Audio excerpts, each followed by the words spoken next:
أمهاتنا اللوليات ومن العشق اللولي الجمار الأبيض الحلو. أم نعيم العبساوي تحب زوجها حيل وتعزه حيل ومخليته بنص عيونها، بحيث إذا يتعطل ويا الخطار تتنوع له من الشباك تشتاق له، وعلاقتهم طيبة حيل، وواحد يحب الثاني حيل.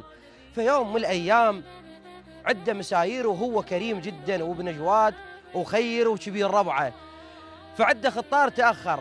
أم نعيم العبساوي اشتاقت لزوجها، لا تقدر تروح يم الخطار وتشوف زوجها، ولا تقدر تقول له عوف الخطار وتعال عم اشتاقيت لك. اخوان هذا اللي يحب واللي يعشق من صديق ما يقدر يفارق حبيبه وعزيزه لو دقيقه. فالمهم ابنها يمها قالت له حبوبه تعال هاي الورقه الدسكره وروح وديها لجدك.